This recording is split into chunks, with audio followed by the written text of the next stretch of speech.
हरे कृष्णा। सभी भक्तों का स्वागत है आज के श्रीमद् भागवतम कथा कार्यक्रम में। आज हम प्रथम स्कंद के प्रथम अध्याय का तीसरा श्लोक शुरू कर रहे हैं।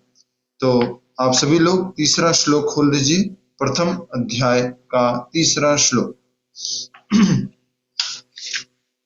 हमने दो श्लोक पढ़े। सबसे पहले भगवान श्री कृष्ण का वर्णन, उनके ऐश्वर्य का वर्णन, किस कारण से वेद व्यास जी उनको प्रणाम कर रहे हैं, वो हमने प्रथम श्लोक में समझा। फिर हमने श्रीमद् भागवतम की महिमा को समझा कि श्रीमद् भागवतम क्या है। ये ग्रंथ वेद व्यास जी द्वारा रचित है और इसमें से जो भी झूठे धर्म हैं वो झूठे धर्मों को झाड़ू देकर उस प्रकार से इसमें से बाहर निकाल दिया गया है। केतव धर्म को जो भगवत भक्ति नहीं सिखाते हैं, ऐसे कर्तव्य ऐसी सेवाएं जो भगवत भक्ति में नहीं सिखाती हैं, उन सबको निकाल दिया है श्रीमद् भागवतम में से। तो भागवतम में क्या है? शुद्ध भक्ति की बात की गई है, भगवान श्री कृष्ण की दिव्य लीलाओं की बात की गई है। ये हमने कल समझा था। आज हम अगले श्लोक पर आ गए हैं। श्लोक संख्या 3 कृपया करके मेरे साथ हमें उच्चारण करेंगे। एक भक्त से निवेदन करूंगा कि शुरुआत में वो मेरे बाद दोहराएंगे और बाद में जो है वो हम साथ में उच्चारण करेंगे। तो आज मैं निवेदन करता हूं, सुमन माता जी, यस, माइक अनम्यूट करके मेरे बाद दोहराइए।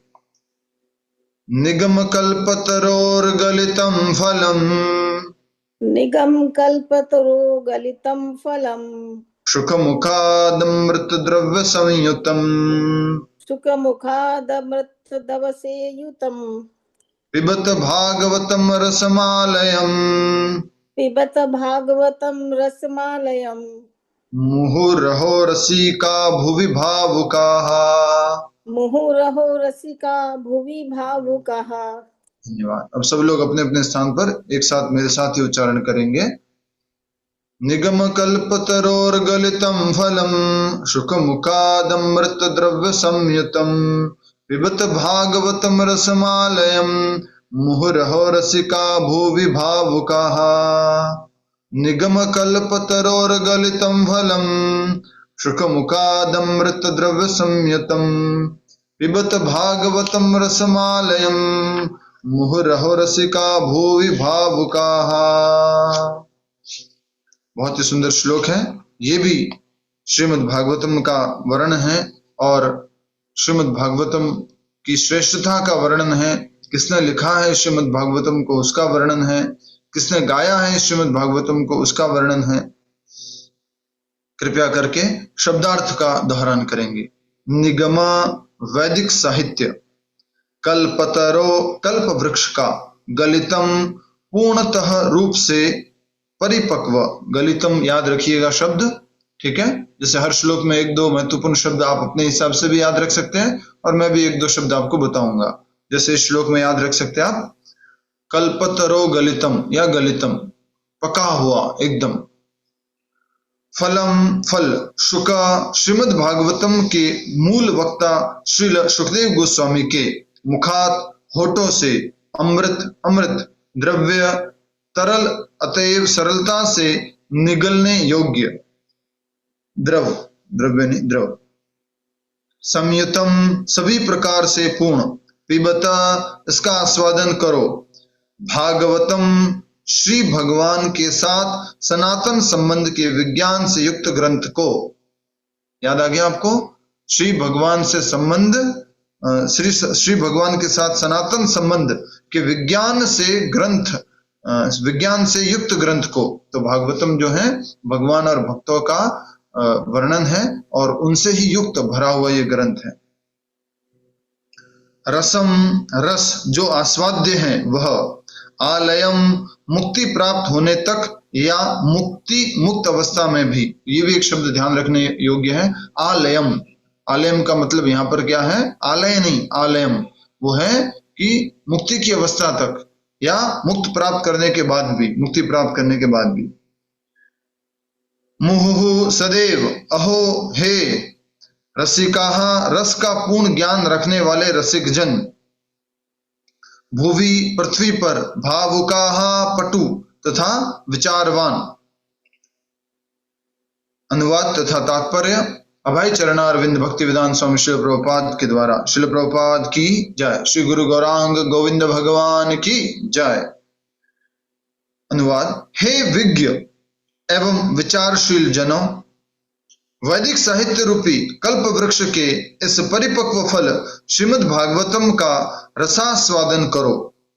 यह श्रील सुखदेव गोस्वामी के मुख से निःसृत हुआ है, अतएव यह और भी अधिक रुचिकर हो गया है। यद्यपि इसका अमृत रस मुक्त जीवों सहित समस्त जनों के लिए पूर्व से ही आस्वाद्य था। बहुत ही सुंदर ये भागवतम के बारे में कहा गया है। इस भागवत कथा के रस को हमें आस्वादन करना है, पीना है। पर ये ऐसा रस है भागवत कथा का रस जो मुंह के द्वारा, जीवा के द्वारा नहीं पिया जाएगा। वो कहां से पिया जाएगा? सभी लोग इशारा करेंगे। यस, कानों से, कर्ण से ये पिया जाता है।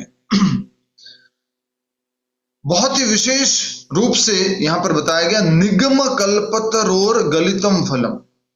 तो निगम अर्थात वैदिक साहित्य, जितने भी वेद हैं, 4 वेद हो गए, ऋग्वेद, सामवेद, यजुर्वेद, अथर्ववेद, उपनिषद हो गए 108, पुराण हो गए, इन सब के सब सारे ग्रंथों को, सारे के सारे वैदिक साहित्य को, ज्ञान के इस परम भंडार को एक अगर पेड़ से तुलना की जाए, और पेड़ भी कौन सा?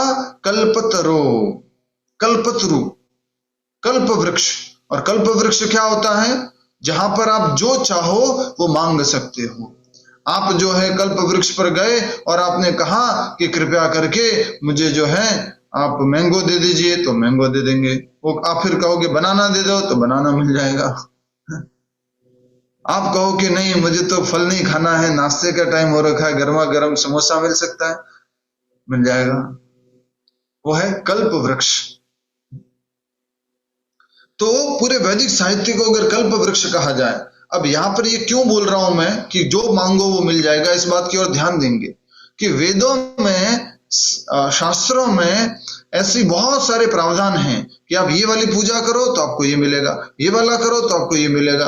तो आपको जो कुछ भी चाहिए वो वेदों से मिल जाएगा।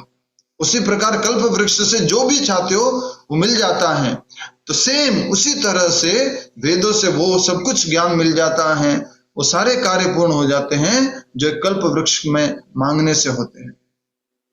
अब क्या कहा गया है? गलितम फलम, पूर्ण रूप से परिपक्व। एक होता है आजकल जैसे पेड़ से पहले ही तोड़ दिया, बाद में आर्टिफिशियल इसको पकाया जाता है, केमिकल डाल के पकाया जाता है, और फिर हम उसको खाते हैं, और बाद में फिर वो फल हमें पकाता है, राइट? अलग अलग प्रकार से लोग जो हैं ये अपना व्यापार करने के लिए फल को परिपक्व नहीं होने देते पेड़ के ऊपर। तो यहाँ पर कौन सा फल? जो ये कल्प वृक्ष के, उसके ऊपर बहुत सारे फल है मान लीजिए, और उन फलों में से एक गलितम फलम, पका हुआ। कहां पर पका हुआ? पेड़ के ऊपर। और कैसा पका हुआ? रसमालयम, एकदम रस भरा हुआ, उसमें रस भरा हुआ है। अब देखिए अनुवाद में एक एक लाइन पढ़िए। हे विज्ञ एवं विचारशील जनों, तो भावुका उनके लिए कहा गया जो लोग इस भागवत को श्रवण करना चाहते हैं, सुनना चाहते हैं, तो वो हो गए हे विज्ञ एवं विचारशील जनों, वैदिक साहित्य रूपी कल्प वृक्ष के इस परिपक्व फल श्रीमद् भागवतम का रसास्वादन करो। पिबत, पिबत मतलब सभी लोग इशारा करो, पुराने टाइप वाला इशारा करना है, पिबत, पुराने टाइप वाला। यस, क्या बात है, ऐसे नहीं, गलत, पुराने टाइम वाला ये थोड़ा, ये वाला है पुराने टाइम का। पिबत भागवतम रसमालयम, रसम अर्थात जो आस्वाद्य करने योग्य है उसको पीना है। और कब तक पीना है? जब तक तृप्ति नहीं हो जाती, अर्थात जब तक मुक्ति नहीं हो जाती। हरि बोल। जब ये कथा शुरू की तो कुछ लोग बोल रहे थे प्रभु जी इसमें अगर 3-4 साल लगेंगे, 5 साल लगेंगे, हो सकता है अगर ज्यादा समय लग गया तो कुछ लोगों का तो विकेट उड़ जाएगा कुछ लोग तो नहीं रहेंगे यहाँ पर। बात तो सही है आपकी तो ये एक बहुत बड़ा सौभाग्य हो गया हमारा कि तब तक श्रवण करते रहे और मृत्यु आ गई, बस भगवत धाम को चले गए।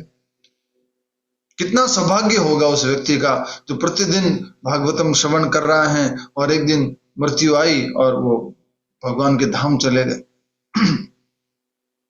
तो कब तक श्रवण करना है? मृत्यु के आने तक, अर्थात मुक्ति प्राप्त करने तक इसका श्रवण करते रहना है। और हो सकता है कि आप जीते जी जीवन मुक्त हो गए तो भी आपको इसका श्रवण करते रहना है। जीवन मुक्त क्या होता है कि जब चेतना पूर्ण रूप से कृष्ण भावना भावित हो जाए तो उसको बोलते हैं जीवन मुक्त। चेतना जब पूर्ण रूप से कृष्ण भावना भावित हो जाए तो वो जीते जी मुक्त है व्यक्ति। ऐसा नहीं है कि मुक्ति जो है मृत्यु के बाद ही प्राप्त होती है। मुक्ति जो है अभी भी प्राप्त कर सकते हो। तो क्या कह रहे हैं कि कल्प वृक्ष के इस परिपक्व फल श्रीमद् भागवतम का रसास्वादन करो। बहुत सारे लोगों के मन में ऑलरेडी पेड़ बन चुका है, हरा भरा पेड़, बहुत सारे फल लटक रहे हैं, उसमें से एक पका हुआ फल। तो ऐसे तुलना करके बताया गया कि वो पका हुआ फल क्या है? श्रीमद् भागवत महापुराण। यह, वाह क्या बात है, बहुत सुंदर दर्शन भी करा दिया। यह श्रील सुखदेव गोस्वामी के मुख से निसृत हुआ है। प्रभुपाद जी बताते हैं अपने प्रवचन में, अगर आप सुनना चाहो तो प्रभुपाद जी के प्रवचन हैं, आप सुन सकते हो। प्रभुपाद जी बताते हैं कि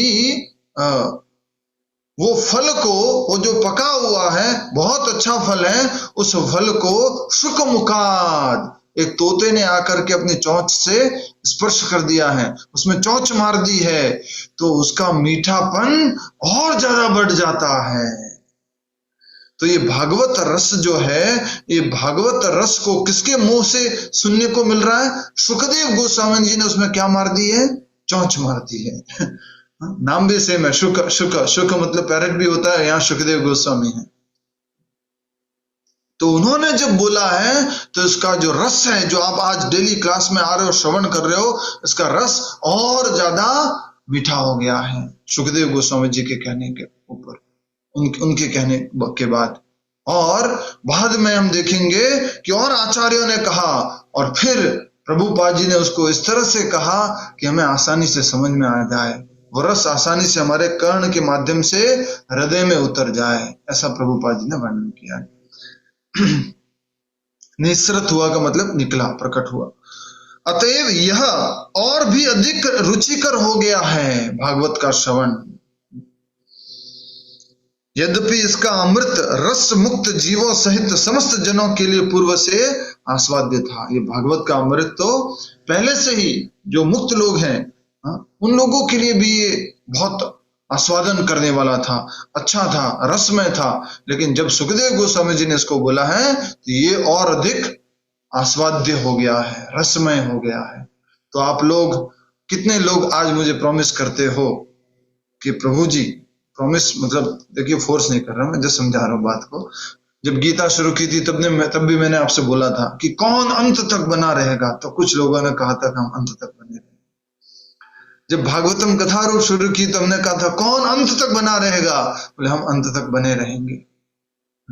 आज मैं फिर ये भागवतम ओरिजिनल मूल भागवत जब शुरू हुई है, पहला श्लोक हो गया, दूसरा श्लोक हो गया, तीसरा श्लोक हो गया, तो आपसे निवेदन करता हूं कि कितने लोग हैं कि अंत तक बने रहेंगे, कि यस हम अंत तक श्रवण करेंगे इस भागवतम का।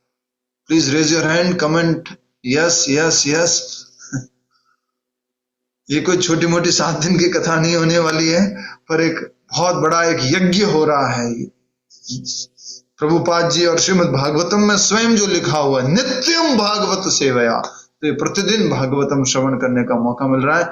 और इतने सारे हाथ देखकर, इतने सारे यस देखकर कुछ लोग बोल रहे हैं यस टिल डेथ।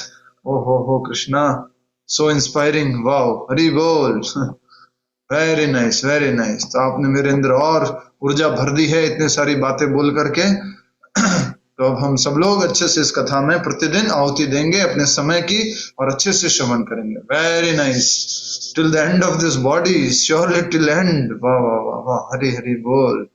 इतने सुंदर सुंदर कमेंट। आज तो फिर अच्छे से प्रवचन और करना पड़ेगा, ठीक है। हरि बोल, सब लोग साथ दे रहे हैं, बड़ी ऊर्जा आ गई है अब। तब देखिए प्रभुपाद जी क्या कह रहे हैं इस रस के बारे में, भागवतम रस के बारे में, और रस कितने प्रकार के होते हैं, कौन सा रस हमें आस्वादन करना चाहिए, इसके बारे में यहाँ पर बताया जा रहा है। हरि हरि बोल। ग्रंथराज श्रीमद् भागवत महापुराण की जय। इसलिए भक्ति सिद्धांत सरस्वती महाराज ने कहा था कि अगर सारे ग्रंथ कोई जल जाए, नष्ट हो जाए, और भागवतम बच जाए तो काफी है, और किसी की आवश्यकता, ये अपने आप में संपूर्ण है। तो हम वही भागवतम ग्रंथ को पढ़ रहे हैं, समझ रहे हैं, ये स्वयं भगवान कृष्ण है, इस बात को याद रखिएगा। तात्पर्य, पिछले 2 श्लोकों में यह निश्चित रूप से सिद्ध हो गया कि श्रीमद् भागवतम दिव्य साहित्य है जो अपने दिव्य गुणों के कारण अन्य समस्त वैदिक शास्त्रों को पीछे छोड़ देता है। ठीक है, ये हमने पढ़ लिया अच्छे से। यह समस्त लौकिक, अच्छा कौन बता सकता है पीछे कैसे छोड़ देता है सारे शास्त्रों को? अनिता देसाई माता जी कोशिश कीजिए, कैसे सारे शास्त्रों को भागवतम पीछे छोड़ देता है पिछले श्लोकों के आधार पर?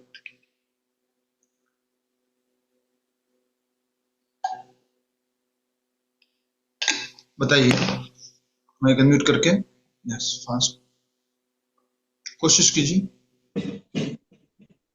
कैसे छोड़ देता है बाकी वेदों को? कौन से श्लोक के आधार पर? हाँ, जस्ट पिछले श्लोक है, दूसरा ही श्लोक है। यस, बहुत बढ़िया, कोशिश अच्छी की आपने, वेरी गुड। मालूम है आपको, लेकिन तुलसी कुमार जी, तुलसी कुमार सिंह, बोलिए। मधुमती माता जी बोलिए। हरे कृष्ण प्रभु जी। हरे कृष्णा। Question please. हरे कृष्णा, धन्यवाद। ये प्रश्न था, हरे कृष्णा। यस, सीता सुंदरी माता जी।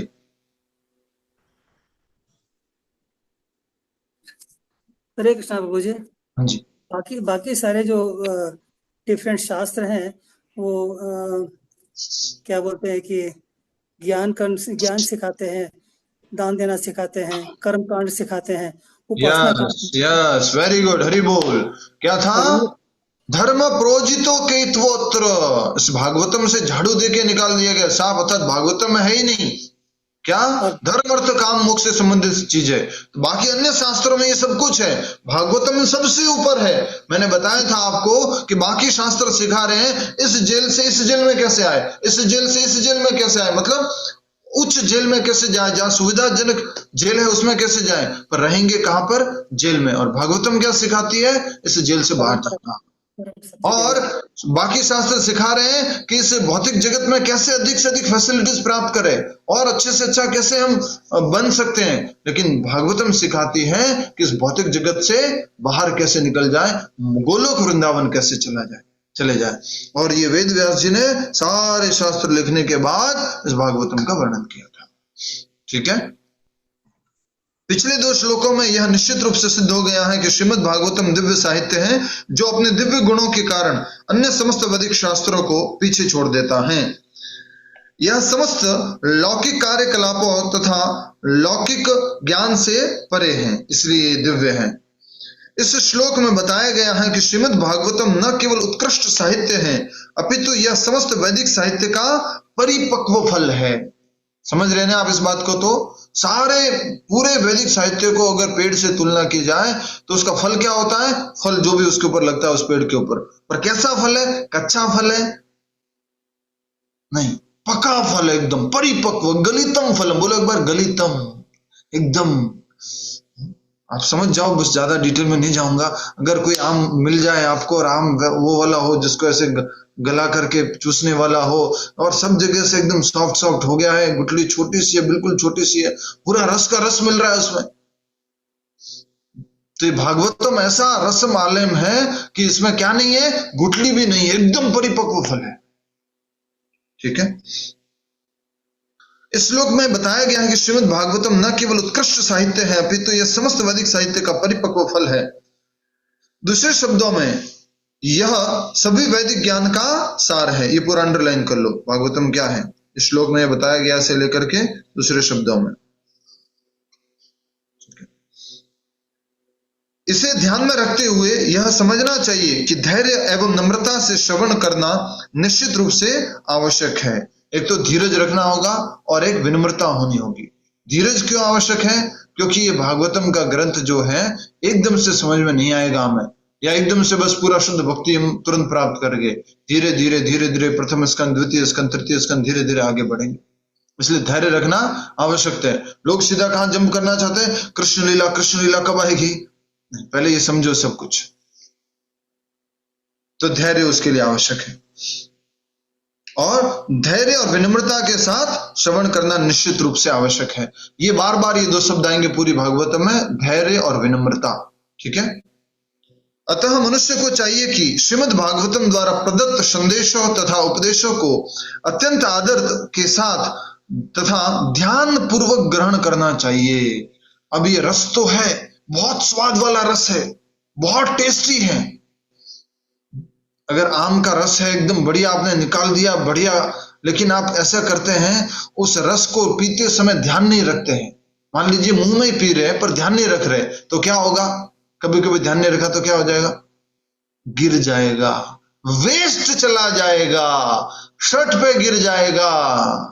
वैसे अगर भागवतम को ध्यान से नहीं सुना तो क्या होगा?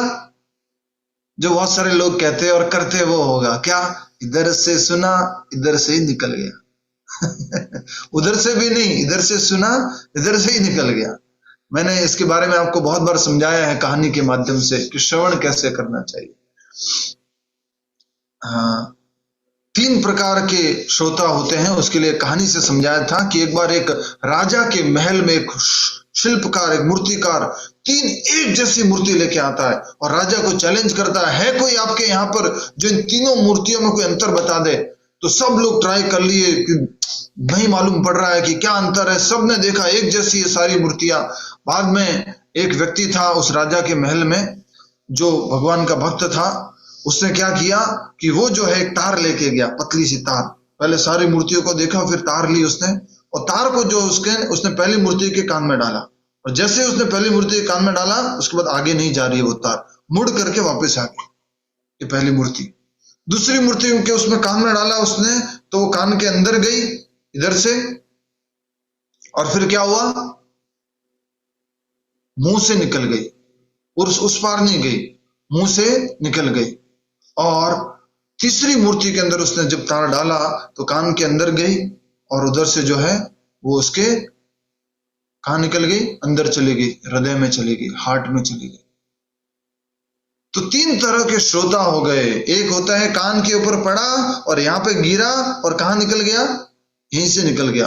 अभी जितने भी क्लास में भक्त लोग बैठे हैं, 138 भक्त लोग बैठे हैं, सबके कानों पर मेरी आवाज गिर रही है, सबके कानों पर जिसका मन इस आवाज के साथ जुड़ा हुआ होगा, जिसका मन इस आवाज के साथ जुड़ा हुआ होगा उसको सुनाई देगा, बाकी को सुनाई नहीं देगा। सब कुछ उनके कान में पड़ रहा है लेकिन सुनाई नहीं देगा। तो अगर मन लगा करके अगर हम श्रवण करेंगे तब वो हृदय तक जाएगा, नहीं तो इधर से ही बाहर निकल जाएगा।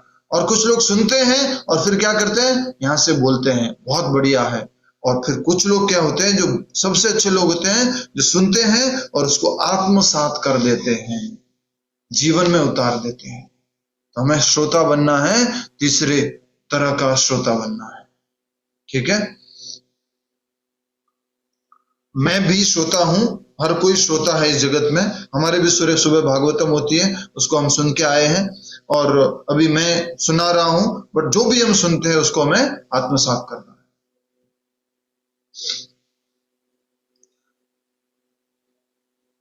ठीक है, ध्यान पूर्वक हमें ग्रहण करना चाहिए इस भागवतम को। वेदों की तुलना कल्प वृक्ष से की गई है, क्योंकि उनमें मनुष्य के लिए जानने योग्य सारी बातें पाई जाती है। ठीक है, धनुर्विद्या, आयुर्विद्या, यौवन विद्या, भोग विद्या, भोजन विद्या, औषधि की विद्या, सब कुछ है उसमें। वेदों में सब कुछ है।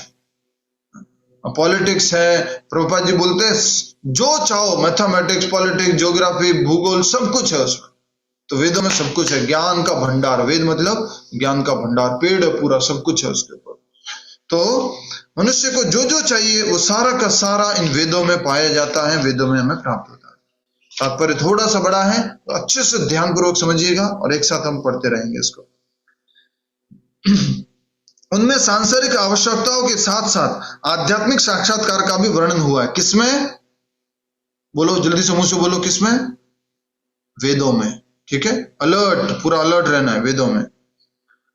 वेदों में सामाजिक, राजनीतिक, धार्मिक, आर्थिक, सैन्य, चिकित्सीय, रासायनिक, भौतिक, पराभौतिक विषयों से संबंधित ज्ञान के नियामक सिद्धांत, नियम वाले सिद्धांत तथा जीवन के लिए जो भी आवश्यक हैं सभी का समावेश है। आज तक आपने जो कुछ सीखा है, आपने अपने पिताजियों से, दादाजियों से, परदादाजियों से खाने या जीना, व्यापार करना, जो कुछ भी सीखा है वो सब का ज्ञान कहां पर दिया हुआ है? बोलो, इशारा करना पड़ेगा फास्ट। कहां दिया हुआ है? वेदों में। ठीक है, इनसे भी बढ़कर इसमें आध्यात्मिक साक्षात्कार के लिए विशेष निर्देश हैं। ये रसायन, ये सैन्य, ये धार्मिक, ये आर्थिक, सबसे भी ऊपर है वो है आत्म साक्षात्कार, आध्यात्मिक साक्षात्कार का विशेष निर्देश है। नियामक ज्ञान में जीव को क्रमशः आध्यात्मिक स्तर तक ऊपर उठाया जाता है और सर्वोच्च आध्यात्मिक अनुभूति तो यह जान लेना है कि श्री भगवान समस्त रसों के भंडार है। तो जो नियामक जो हम पालन करेंगे, धर्म अर्थ काम मोक्ष का मार्ग, या हम नियम विधि पूर्वक जो है ये सारी बातें सीखेंगे वेदों से, तो उससे क्या होगा? इशारा करेंगे सभी लोग, क्या होगा उससे? इशारा कीजिए। धीरे धीरे धीरे धीरे धीरे ये हमें उच्चतर स्तर पर लेके जाएंगे, ऊपर उठाया जाता है। और सर्वोच्च ऊंची अवस्था क्या है? आध्यात्मिक अनुभूति। तो यह जान लेना है कि श्री भगवान समस्त रसों के भंडार है। मैं रस का आस्वादन करने का स्वामी नहीं हूं, मैं रसों का भंडार नहीं हूं। रसों का भंडार तो कौन है? भगवान श्री कृष्ण। इसलिए उनको क्या बोला जाता है? रस राज कृष्ण। रसो वही सह कृष्ण, रस ही कृष्ण है। ठीक है, इस भौतिक जगत में उत्पन्न होने वाले प्रथम जीव ब्रह्मा से लेकर एक क्षुद्र चींटी, सभी जीव इंद्रियों द्वारा कोई ना कोई रस प्राप्त करने के इच्छुक रहते हैं। इन इंद्रियगत सुखों को पारिभाषिक रूप से रस कहा जाता है। अंडरलाइन करो, इन इंद्रियगत सुखों को पारिभाषिक रूप से रस कहा जाता है। समझ में आ गया? प्रभुपाद जी फिर से बोल रहे हैं, बार बार, कम से कम पिछले श्लोक में 2-3 बार आ गया, चींटी और ब्रह्मा जी फिर से आ गए। ब्रह्मा जी से लेकर चींटी तक सब लोग क्या कर रहे हैं?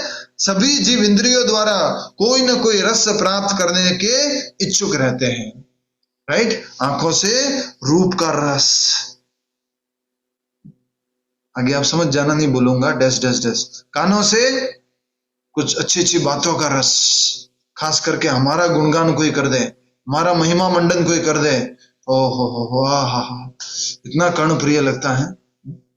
और जीवा से भोजन जो स्वाद है उसका रस, तो ये अलग अलग प्रकार के रस का आस्वादन हम इंद्रियों के द्वारा करना चाहते हैं। इंद्रियों और इंद्रिय विषयों से जो आनंद लिया जाता है, जो सुख भोगा जाता है, उसको क्या कहा जा रहा है? रस। इंद्रियगत सुखों को पारिभाषिक रूप से रस कहा जाता है। ऐसे रस कई प्रकार के होते हैं। प्रामाणिक शास्त्रों में 12 रसों के नाम इस प्रकार गिनाए गए हैं। ठीक है, 12 रस बताए गए हैं, और ये 12 रस क्या क्या है देख सकते हैं आप। 5 मुख्य रस है जो हमने पढ़े थे। कौन बताएगा 5 मुख्य रस कौन से हैं? जल्दी से हाथ खड़ा कीजिए, फास्ट। यस, कौन बताएंगे? नए भक्त में से कोई लोग? 5 मुख्य रस, खट्टा मीठा। मिथिलेश माता जी कोशिश कीजिए, यस, प्रेम से बोलिए, माइक अनम्यूट करके बोलिए माता जी, अनम्यूट करके, माइक अनम्यूट करके।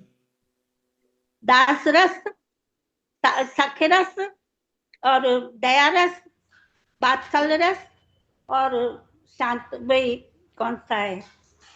नहीं तो फिर कौन सा क्यों कर रहे हो? फुल कॉन्फिडेंस के साथ हाथ खड़ा किया था। ठीक है, कोई बात नहीं, समय बचाते हैं हम। शांत रस, दास्य रस, साख्य रस, वात्सल्य रस और माधुर्य रस, ये 5 जो है मुख्य रस है। आपने 3 रस बताए, आपने बहुत बहुत धन्यवाद, हरि बोल। तो आगे और भी रस होते हैं, 7 उपरस होते हैं, 5 मुख्य रस होते हैं, मुख्य और गौण। तो 7 जो गौण रस है उनके साथ में मिला करके मुख्य के साथ में 12 हो गए। तो 12 रस देखिए क्या क्या है। रौद्र क्रोध, अद्भुत आश्चर्य, श्रृंगार दाम्पत्य प्रेम पति पत्नी का प्रेम, हास्य प्रहसन, वीर शौर्य, दया करुणा, दास्य दासता, सख्य मैत्री भाव, भयानक भय, भीभत्स आघात, शांत उदासीनता, तथा 12वां है वात्सल्य माता पिता का स्नेह। ये पूरे के पूरे कितने हो गए? 12 रस। इसमें 5 मुख्य रस भी आ गए और 7 उपरस आ गए। तो आपका होमवर्क है 7 उपरस कौन से हैं ये आपको ढूंढ के निकालना है। ठीक है, 7 उपरस कौन से हैं ये आपको ढूंढना है। अगला, इन सभी रसों का समग्र सार स्नेह या प्रेम है। ठीक है जी, सारे रसों का सार क्या है? प्रेम। मूल रूप से प्रेम के ऐसे लक्षण उपासना, सेवा, मैत्री तथा वात्सल्य तथा दाम्पत्य प्रेम के रूप में प्रकट होते हैं। तो ये 5 मूल रस को लिख दिया यहाँ पर। ठीक है, 5 मूल रस लिख दिया यहाँ पर कि क्या क्या है। मूल रूप से प्रेम के ऐसे लक्षण उपासना, सेवा, मैत्री, वात्सल्य और दाम्पत्य प्रेम के रूप में प्रकट होते। तो ये 5 हो गए। अब ये 5 माइनस कर दोगे ऊपर वाले 12 में से तो 7 आपको मिल जाएंगे गौण रस। ठीक है, जब ये 5 अनुपस्थित होते हैं तो प्रेम अप्रत्यक्ष रूप से क्रोध, आश्चर्य, हास्य, वीरता, भय, विभत्सा आदि में प्रकट हो जाता है। कोई डाउट है किसी को इसमें? पति पत्नी के बीच में मान लीजिए प्रेम है। एक महाराज जी हंसी मजाक में बोलते हैं, थोड़ा हंसाने के लिए बोल रहा हूं, कि शादी हुई और शादी से पहले पति अपनी पत्नी को जो बोलता है, तू चंद्रमुखी, तो बहुत सुंदर, चंद्रमा के बराबर तेरा मुख। और फिर 1-2 साल निकल जाते हैं तो थोड़ा प्रकाश आने लगता है उनके चेहरे से, आंखें बड़ी हो जाती है, बोले अब तू सूरजमुखी। और कुछ और साल निकल जाते हैं, लड़ाई ज्यादा होने लग जाती है, बोले अब तू ज्वालामुखी। तो इस प्रकार से ये संबंध जो है, जब प्रेम हट जाता है तो प्रेम हट जाते ही क्या किस में बदल जाता है? वो क्रोध में बदल जाता है। इसलिए यहां पर कहा गया है कि अगर प्रेम उपस्थित नहीं है, जब ये 5 अनुपस्थित होते हैं तो प्रेम अप्रत्यक्ष रूप से किस में बदल जाता है? क्रोध, आश्चर्य, हास्य, वीरता, भय, विभत्सा आदि में प्रकट होता है। उदाहरणार्थ, यदि कोई पुरुष किसी स्त्री से प्रेम करता है तो वह रस कौन सा हो गया? श्रृंगार रस। ठीक है, किंतु यदि ऐसे प्रेम में बाधा पहुंचती है तो क्या बन जाता है? वो आश्चर्य या फिर क्रोध या आघात तथा भय तक उत्पन्न हो सकता है। बाद में फिर डर भी लगता है, इस स्थिति में पहुंच जाता है। ये भौतिक प्रेम ऐसा ही होता है। भौतिक प्रेम सदा प्रेम नहीं रहता है। ये 4-5 चीजें आ जाती है उसमें, आश्चर्य आ जाता है, क्रोध आ जाता है, आघात आ जाता है, भय कुछ न कुछ उत्पन्न हो जाता है उसमें। रामावतार जी कह रहे यस यस। ठीक है, कभी कभी 2 व्यक्तियों के प्रेम संबंधों का अंतः नरसंग हत्या में भी होता है। ठीक है, इसके लिए मुझे कोई बोलने की आवश्यकता नहीं है, बहुत सारे उदाहरण देखने को मिले हैं आपको। प्रेम विवाह किया था जी, भागवत में लिखा हुआ देख लीजिए या पढ़ लो, प्रेम विवाह किया था। बाद में एक हरे कलर के, या वो कौन सा कलर है, आसमानी कलर के, ब्लू कलर के ड्रम में वो प्रेम पाया गया। समझ गए? ज्यादा बोलने जैसे शब्द नहीं है। इतना भयानक रूप भी ग्रहण कर सकता है जब उस रिश्ते में, उस संबंध में से प्रेम हट जाएगा। तो फिर से पढ़ लो इस लाइन को। कभी कभी 2 व्यक्तियों के प्रेम संबंधों का अंतः नरसंग हत्या में भी होता है। ऐसे रसों का प्रदर्शन मनुष्य तथा मनुष्य के बीच एवं पशु तथा पशु के बीच प्रदर्शित होता है। हमने देखा है पशु पशुओं में और मनुष्य मनुष्यों में। हमारा भौतिक जगत का प्रेम कैसा है? आप मेरे को भोग दो, आप मेरे को खुजली करो, मैं आपको खुजली करूंगा। You scratch my back, I will scratch your back. तू मुझे प्रेम दे रही है तब तक मेरे को तू अच्छी लगती है, और जब तक तू प्रेम दे रहा है तब तक तू मुझे अच्छा लगता है। नहीं दे रहा है तो क्या बदल जाता है उसमें, वो क्रोध में। अर्थात वास्तव में क्या है, जब हमें अपना इंद्रिय सुख मिलता है तो हम उसको प्रेम बोल देते हैं, और जब हमें अपना इंद्रिय सुख नहीं मिल रहा है तब उसमें क्रोध में बदल जाता है। स्त्री पुरुष है, पुरुष भी अगर स्त्री से संबंध रख रहा है, वो इसलिए नहीं कि वो स्त्री को प्रेम देने के लिए, स्त्री को खुशी देने के लिए, वो क्या किस लिए रख रहा है, स्त्री से खुशी, इशारा करो, स्त्री से खुशी लेने के लिए। स्त्री भी पुरुष से संबंध रख रही है, उसको खुशी देने के लिए नहीं, उससे खुशी लेने के लिए। आखिरकार हम सब लोग क्या है, स्वार्थी, अपने स्वार्थ के लिए प्रेम करते हैं।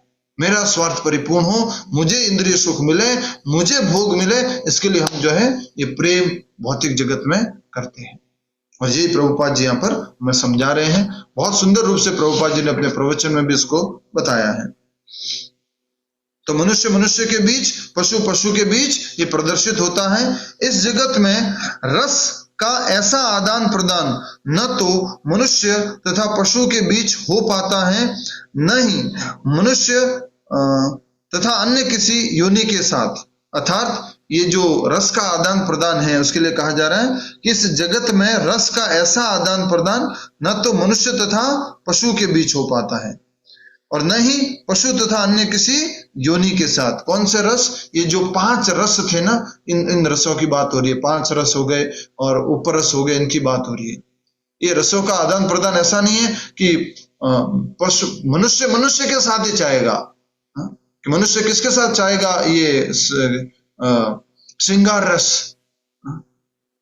श्रृंगार रस सोचेगा, ये समझ जाओ मैं आगे क्या बोलूं, ये कुत्ता बहुत सुंदर है, श्रृंगार रस वहां काम आएगा, या दूसरा कोई और रस, हास्य रस, ये मनुष्य के बीच में संभव है।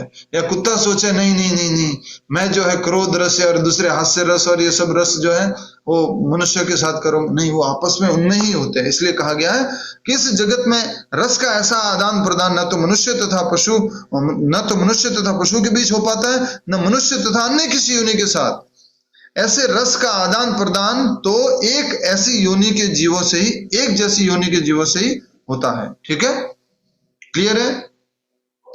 किंतु जहां तक आत्माओं का प्रश्न है, वे गुणात्मक रूप से परमेश्वर के समरूप है। इस बात में कोई डाउट, गुणात्मक रूप से हम एक है। भिन्न किस रूप में है, मात्रा रूप में। आगे बढ़ते हैं।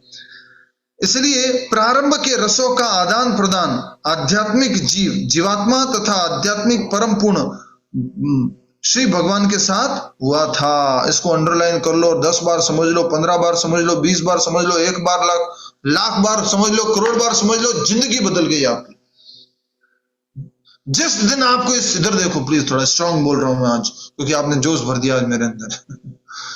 हरि बोल। सुनिए, इस जगत के रसों में जिस दिन आपको मालूम पड़ गया ना कि ये सब रस जो है स्वार्थ के रस है, मैं अगर किसी के साथ संबंध रख रहा हूं तो मुझे मेरा सुख चाहिए, इस कारण से मैं संबंध रख रहा हूं। वास्तव में मैं किसी और को खुशी, आनंद, प्रेम देने के लिए नहीं रख रहा हूं ये संबंध। जब ये मैं अच्छे से समझ में आ गया, तब हमारा प्रेम किसके साथ हो जाएगा, भगवान के साथ। प्रभुपाद जी कहते हैं, even if you go to hell, परमात्मा विल बी विथ यू। नरक में भी परमात्मा साथ में, हमेशा साथ रहते। That is real love. तो यहां पर जो लाइन लिखी गई है इसको बार बार पढ़िएगा, अंडरलाइन कर लो, ब्रैकेट में बंद कर दो जो ये लिखा हुआ है कि जीवात्मा और परमात्मा गुणात्मक रूप से क्या है, एक है, समरूप है। ठीक है, इसलिए अभी ऊपर क्या बोला था, जानवर जानवर और पशु पशु और मनुष्य मनुष्य के बीच में रस का आदान प्रदान होता है। तो हमारे और भगवान के बीच में हो सकता है क्या, बोले हाँ हो सकता है। क्यों, क्योंकि गुणात्मक रूप से हम क्या है, एक ही है। इसी बात को यहाँ पर कहा जा रहा है। इसलिए प्रारंभ में रसों का आदान प्रदान, शुरू में सबसे पहले रस का आदान प्रदान आध्यात्मिक जीवात्मा तथा आध्यात्मिक परम पूर्ण भगवान श्री भगवान के साथ हुआ था।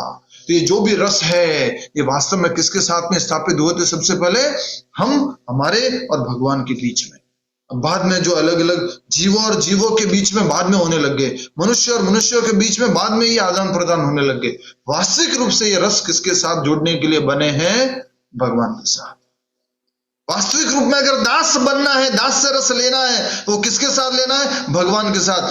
साख्य रस लेना है, वात्सल्य रस लेना है, माधुर्य रस लेना है, वो सब भगवान के साथ है। हास्य रस लेना है, वो भी किसके साथ है? भगवान के साथ है। ये वास्तविक इन रसों का सदुपयोग है। पहले भगवान के साथ ही होते थे। इस बात के ऊपर मैं बहुत कुछ बोलना चाहता हूं, लेकिन तात्पर्य बड़ा है, इसलिए हम आगे बढ़ेंगे, क्योंकि बातें आती जाएगी। एक दिन में बोलने से कुछ नहीं अधिक प्रभाव पड़ेगा। एक बार पढ़ लो इस लाइन को। इसलिए प्रारंभ में इस रसों का आदान प्रदान आध्यात्मिक जीवात्मा तथा आध्यात्मिक परम पूर्ण श्री भगवान के साथ हुआ था। यह आध्यात्मिक आदान प्रदान या रस आध्यात्मिक जगत में जीवों तथा परमेश्वर के बीच पूर्ण रूप से प्रकट होता है। अभी भौतिक जगत में तो ये कैसा है? पूर्ण रूप से प्रकट नहीं होता है, खटास है, प्रॉब्लम है, समस्या है। लेकिन आध्यात्मिक जगत में ये सारे के सारे रस पूर्ण रूप से प्रकट होते हैं। किस किस के बीच में? जीव और परमेश्वर। जल्दी से बोलो, इशारा करना पड़ेगा। जीव और परमेश्वर, जीव और परमेश्वर, उनके बीच में।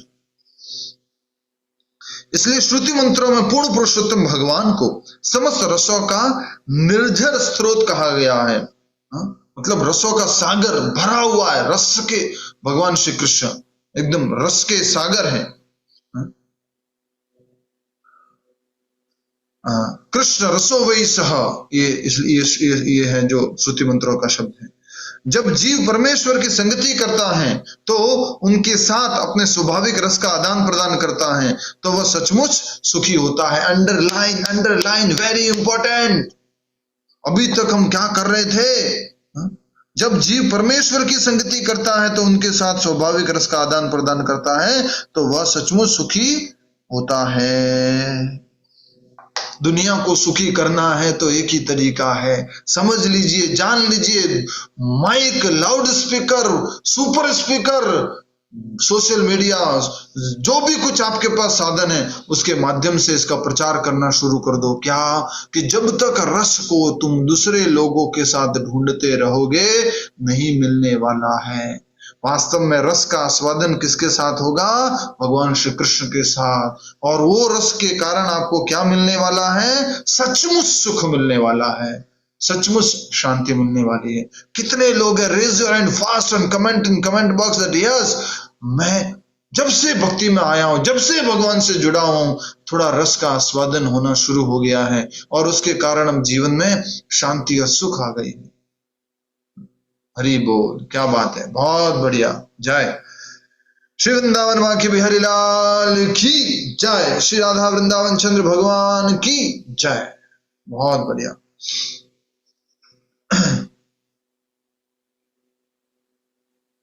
ये श्रुति मंत्र बताते हैं कि प्रत्येक जीव का एक स्वाभाविक स्वरूप होता है, जिसमें श्री भगवान के साथ एक विशिष्ट रूप से रस का आदान प्रदान किया जाता है। केवल मुक्त अवस्था में इस मौलिक रस का पूर्ण रूप से अनुभव हो पाता है। जब हम मुक्त हो जाएंगे तो हमारी स्वाभाविक स्थिति, हमारा स्वाभाविक संबंध भगवान के साथ मालूम पड़ेगा कि हम कौन से संबंध में भगवान से जुड़े हुए। दास्य में, साख्य में, वात्सल्य में, माधुर्य में, शांत रस में, हास्य में, विभत्स में, कौन से रस के साथ जुड़े हुए, वो मालूम पड़ेगा जब हम मुक्त हो जाएंगे, शुद्ध हो जाएंगे, तब हमें मालूम पड़ेगा। अभी तक तो मालूम नहीं है। लेकिन हमारा एक विशिष्ट रस है, हर एक जीव का एक विशिष्ट रस है भगवान के साथ। भौतिक जगत में रस का अनुभव विकृत रूप में होता है और अस्थायी होता है। इस प्रकार भौतिक जगत में रस का प्रदर्शन रौद्र, क्रोध आदि भौतिक रूप में होता है। तो ज्यादातर जो भी रस है, प्रेम रस है, वो विकृत हो जाता है, खट्टा पड़ जाता है और फिर बाद में कौन सा रूप धारण कर लेता है? चंद्रमुखी से ज्वालामुखी। हरि बोल। क्रोध का दोनों के लिए है। जब अगर स्त्री को पुरुष और पुरुष को स्त्री, दोनों के लिए बताया जाता है कि वो व्यक्ति जो इतना प्रिय लगता था उनको, उनकी जो बातें, उनका शब्द, सब कुछ अच्छा लगता था, बाद में सब कुछ क्या लगने लग जाता है? कड़वा लगने लग जाता है। ये भौतिक जगत में ये विकृत रूप है इन रसों का। अतएव जो व्यक्ति कार्यकलापों के मूल तत्व रूप इन विभिन्न रसों का पूर्ण ज्ञान प्राप्त कर लेता है, वही मूल रसों के छद्म रूपों स्वरूपों को भौतिक जगत में प्रतिबिंब होते समझ सकता है। समझ में आ गया? इसको समझाना है मुझे। जो इन रसों को वास्तविक रूप में समझ गया वो क्या करेगा? वो पहचान लेगा झूठे रसों को। ये तो जब कृष्ण के साथ संबंध का रस मालूम पड़ जाएगा, उजागर हो जाएगा, स्थापित हो जाएगा, तब मालूम पड़ जाएगा ये तो झूठे रस थे जिनको मैं समझ रहा था। ये बच्चों का रस, पति पत्नी का रस, व्यापार का रस, संबंधों का रस, मित्रों का रस, ये तो सब झूठे थे, टेम्परेरी थे। कितनी सुंदर बात लिखी है प्रभुपाद जी ने, वाह। अतएव जो व्यक्ति कार्यकलापों के मूल तत्व रूप इन विभिन्न रसों का पूर्ण ज्ञान प्राप्त कर लेता है, वही मूल रसों के छद्म रूपों को, झूठे रूपों को, स्वरूपों को भौतिक जगत में प्रतिबिंब होते समझ सकता है। ये तो बस बोले छाया है, ये तो बोले बस दिखावा है। आखिर रस तो किसके साथ है? भगवान के साथ है। मैं तो बोले छाया के पीछे भाग रहा था। जिस दिन आपको छाया का मूल रूप मिल गया ना, उस दिन आपको कहोगे ये क्या हो गया, मैं तो छाया के पीछे भाग रहा था। सुंदर, बहुत। देखिए सब प्रभुपाद जी की वाणी है। कहीं ये मत कहना कि प्रभु जी आप बहुत अच्छा बोल रहे हैं, नहीं। ये क्या है? प्रभुपाद जी की वाणी है, वो ये रिपीट कर रहे हैं एज इट इज। कहां लिखा हुआ है? इस भागवतम में लिखा हुआ है। विद्वान अध्येता वास्तविक रस का उसके आध्यात्मिक रूप में आस्वादन करना चाहता है। जो विद्वान है, जो पढ़ा लिखा व्यक्ति है, समझदार व्यक्ति है, वो क्या चाहता है कि रस का वो वास्तविक रूप में, आध्यात्मिक रूप में आस्वादन करे। ये क्या झूठी छाया के पीछे, भौतिक रस के पीछे भाग रहा हूं मैं? समझ रहे हैं आप? जो भौतिक रस बोल रहा हूं, झूठा रस बोल रहा हूं, yes no, fast, yes no, yes. तो ये अभी तक भौतिक रस, झूठे रस, इनके पीछे हम भाग रहे थे। हमें आध्यात्मिक भगवान श्री कृष्ण के साथ रस में भागना है। और यहाँ का रस कैसा होगा? बोलो, यहाँ का रस कैसा होगा? एक न एक दिन वो सूखा पड़ जाएगा। कितना भी अच्छा मैंगो होगा, रस निकाल लोगे तो बाद में और रस नहीं भरेगा उसमें। ऐसे ही रस है यहाँ का।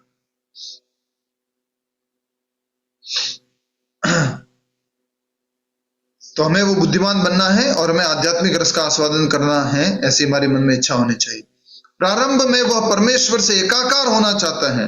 इस प्रकार अल्पज्ञ अध्यात्मवादी विभिन्न रसों को जाने बिना परमात्मा से एकाकार होने के बोध से ऊपर नहीं जा पाते। तो कुछ ऐसे लोग होते हैं, मायावादी लोग होते हैं, अल्पज्ञ अध्यात्मवादी होते हैं। है तो अध्यात्मवादी, है तो स्पिरिचुअलिस्ट, बट कैसे हैं? अल्पज्ञ हैं। वो क्या समझते हैं? रस वस भगवान में कहाँ होते होंगे, क्योंकि भगवान तो निराकार है, हम निराकार में जाके विलीन हो जाएंगे। इस कारण से कहा जा रहा है कि प्रारंभ में वह परमेश्वर से एकाकार होना चाहता है। इस प्रकार अल्पज्ञ अध्यात्मवादी विभिन्न रसों को जाने बिना परमात्मा से एकाकार होने के बीच से होने के बोध से ऊपर नहीं जा पाते। बस मिल जाएंगे भगवान, समाप्त हो जाए, उससे ऊपर का रस उनको मालूम नहीं है। ये तो जो भगवान के भक्त है, जो गौड़ीय वैष्णव परंपरा में आते हैं, जो साकार सुगुण भक्ति का अभ्यास करते हैं, उनको मालूम है कि रस क्या है।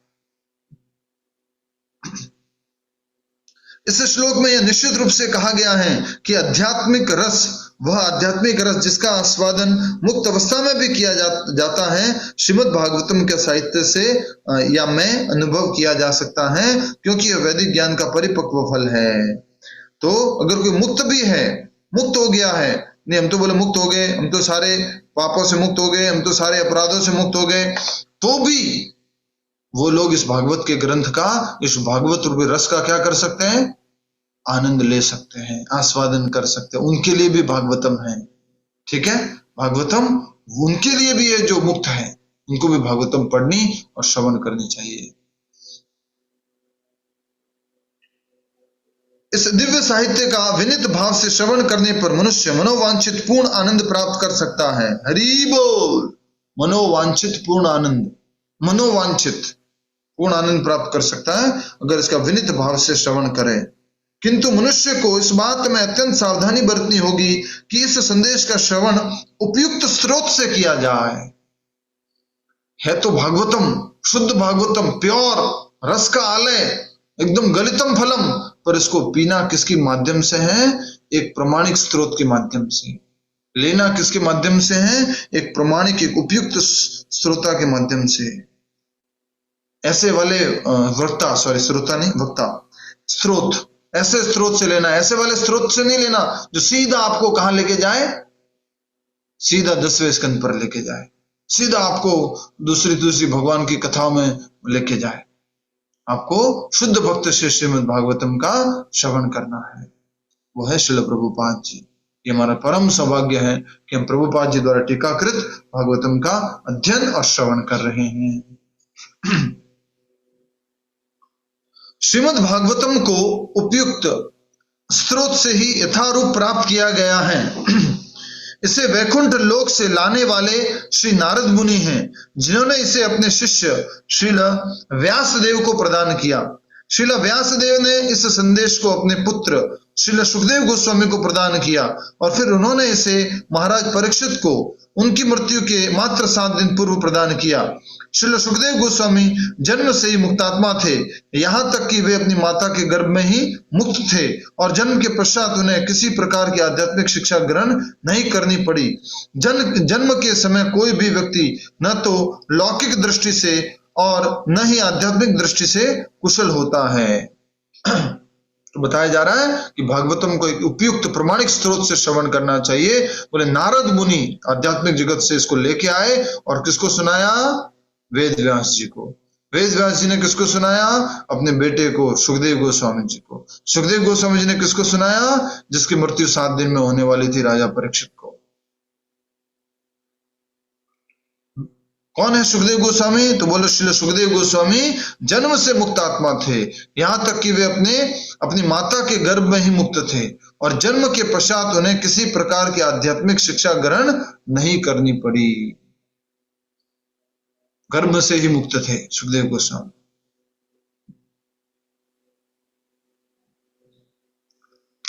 जन्म के समय कोई भी व्यक्ति न तो लौकिक दृष्टि से और न ही आध्यात्मिक दृष्टि से कुशल होता है, किंतु पूर्ण रूप से मुक्त आत्मा होने के कारण श्रील सुखदेव गोस्वामी को आध्यात्मिक साक्षात्कार के लिए किसी प्रकार की विकास विधि का अनुसरण नहीं करना पड़ा।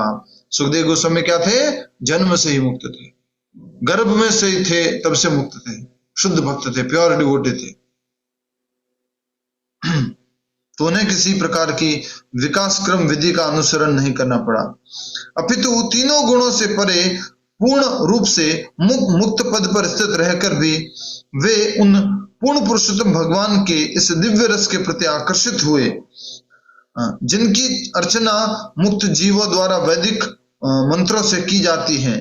परमेश्वर की लीलाएं मुक्त जीवों को संसारी मनुष्यों की अपेक्षा अधिक आकर्षक लगती हैं। श्री भगवान किसी भी दृष्टिकोण से निराकार नहीं है, क्योंकि दिव्य रस का आस्वादन केवल व्यक्ति के साथ ही संभव है। तो भगवान क्या नहीं है? निराकार, किसी भी दृष्टिकोण से निराकार नहीं है, क्योंकि दिव्य रस का आस्वादन किसके साथ हो सकता है? निराकार के साथ हो सकता है दिव्य रस का आस्वादन। निराकार के साथ हम प्रेम करेंगे, निराकार के साथ हम हास्य करेंगे, पॉसिबल है? नहीं पॉसिबल है।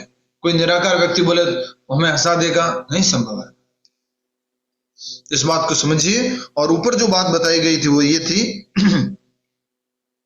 कि सुखदेव गोस्वामी जो थे वो किंतु पूर्ण रूप से मुक्त आत्मा होने के कारण श्रील सुखदेव गोस्वामी को आध्यात्मिक साक्षात्कार के लिए किसी भी प्रकार की विकास विधि का अनुसरण नहीं करना पड़ा, अपितु तीनों गुणों से परे पूर्ण रूप से मुक्त पद पर स्थित रहकर भी वे उन पूर्ण पुरुषोत्तम भगवान के इस दिव्य रस के प्रति आकर्षित हुए। पहले सुखदेव गोस्वामी कौन सी अवस्था में थे? मुक्त अवस्था में। पर कौन सी मुक्त अवस्था थी? निराकार ब्रह्म की मुक्त अवस्था, विलीन होने की मुक्त अवस्था। पर जब उन्होंने भागवत सुनी, श्रवण करी, तो वो पूरी तरह से परम भगवान श्री कृष्ण उनकी भक्ति में लग गए और कहा जा रहा है उन पूर्ण पुरुषोत्तम भगवान के इस दिव्य रस के प्रति आकर्षित हुए सुखदेव गोस्वामी भी, जिनकी अर्चना मुक्त जीवों द्वारा वैदिक मंत्रों में की जाती हैं। परमेश्वर की लीलाएं मुक्त जीवों को सांसारिक मनुष्यों की अपेक्षा अधिक आकर्षक लगती हैं। इसको अंडरलाइन करो।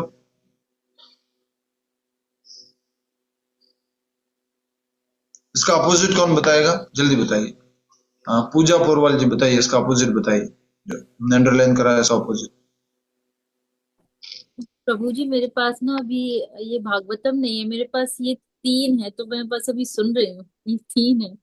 ओके, तो भगवत एक गीता है। ओके, भगवत गीता है, और एक ये वाली है, और नहीं है मेरे पास कृष्ण कोई। बुक है। ठीक है, आपके पास भागवतम प्रथम स्कंद होनी चाहिए, और जल्दी से मंगा लीजिए इस्कॉन मंदिर से, या ऑर्डर कर लो, फटाफट आपके पास आनी चाहिए।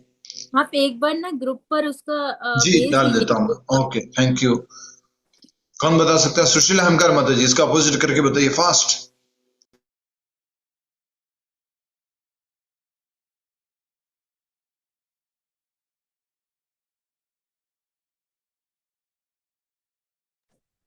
जल्दी माता जी, कैसे? हरे कृष्णा प्रभु जी। परमेश्वर की लीलाएं मुक्त जीवों को संसारी मनुष्यों की अपेक्षा अधिक आकर्षक लगती है, ये इसमें लिखा हुआ है। तो इसका उल्टा ये होगा कि परमेश्वर की लीलाएं जो संसारी मुक्त जीवों को, प्रभु जी कुछ समझ में नहीं आया। अरे माता जी, ठीक से। भगवान श्री कृष्ण की लीलाएं उन लोगों को आकर्षक नहीं लगेगी जो अभी शुद्ध नहीं हुए हैं। जी जी। अगर हमें भगवान श्री कृष्ण की लीला आकर्षित नहीं कर रही है, मतलब अभी हमें शुद्ध होना है। ये कहा गया है कि परमेश्वर की लीला मुक्त जीवों को सांसारिक मनुष्यों की अपेक्षा अधिक आकर्षक लगती है। तो अगर हमें अभी अधिक आकर्षक नहीं लग रही है कृष्ण की लीला, मतलब हमें अभी धीरे धीरे शुद्ध होना है। और हम तो जानते ही हैं कि अभी हम साधना भक्त हैं, अभी हम शुद्ध भक्त नहीं हैं। श्री भगवान किसी भी दृष्टिकोण से निराकार नहीं है, क्योंकि दिव्य रस का आस्वादन केवल व्यक्ति के साथ ही संभव है। ये बार बार समझ में आ गया? जिनको समझ में आ गया हाथ खड़ा कर दो फास्ट। श्री भगवान परम भगवान निराकार नहीं है। जल्दी हाथ खड़े करो सभी लोग, रेज योर हैंड। जूम में भी जो बटन है हाथ खड़े करने का वो यूज करो, जो लिखा हुआ होता है जूम में, रेज योर हैंड ऐसे करके। ये सबसे महत्वपूर्ण सिद्धांत है कि जो परम सत्य परम भगवान है वो निराकार नहीं है, वो साकार है और वरस रस के सागर है। और उनसे हम क्या कर सकते हैं? आस्वादन कर सकते हैं, सॉरी आदान प्रदान कर सकते हैं रस का। बाकी जो मायावाद सिद्धांत है, ज्ञान मार्ग सिद्धांत है, वो सब सूखा सिद्धांत है, उसमें रस नहीं है। वो निराकार ब्रह्म में जाके विलीन हो जाओ, कुछ काम नहीं है, कुछ सेवा नहीं है, कुछ भी हास्य नहीं है, कुछ रौद्र नहीं है, कुछ श्रृंगार नहीं है, कुछ प्रेम नहीं है, कुछ दास्य नहीं है, कुछ भी नहीं है। बस बैठे रहो एक जगह पड़े हुए, मिल गए वो तुम तो भगवान में मर जाओगे बस। श्रीमद् भागवतम में श्री भगवान की दिव्य लीलाओं का वर्णन है, और श्रील सुखदेव गोस्वामी ने क्रमबद्ध रूप से इनका वर्णन किया है। अतः इसकी विषय वस्तु सभी वर्गों के मनुष्यों को भाने वाली है, चाहे वे मुक्तिकामी हो या पर ब्रह्म के साथ एक होने की इच्छा रखने वाले हो। कोई भी लोग हो जिनको या तो मुक्ति चाहिए या निराकार ब्रह्म में मिलना है, या कोई भी किसी भी प्रकार का व्यक्ति हो। सुखदेव गोस्वामी जी ने इस प्रकार से इन लीलाओं का वर्णन किया है कि उसको अच्छी लगेगी, भाएगी इस श्रीमद् भागवतम की लीला। मतलब क्या कहना चाहते हैं? फल कैसा फल है? कौन बताएगा? क्या कहना चाहते हैं कि आम का फल कैसा फल है? यस, कौन बता सकता है?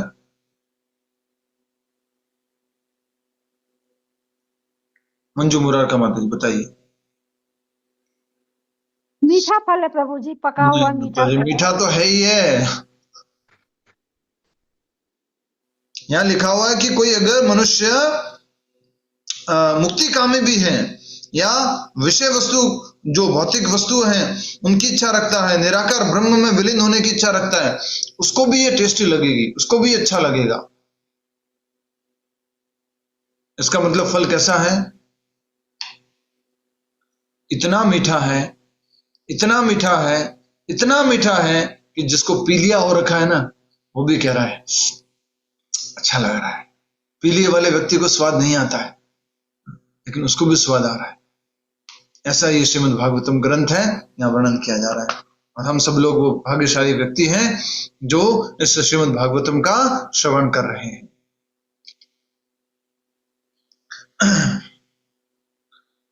ठीक है। संस्कृत में शुक शब्द का अर्थ तोता भी होता है।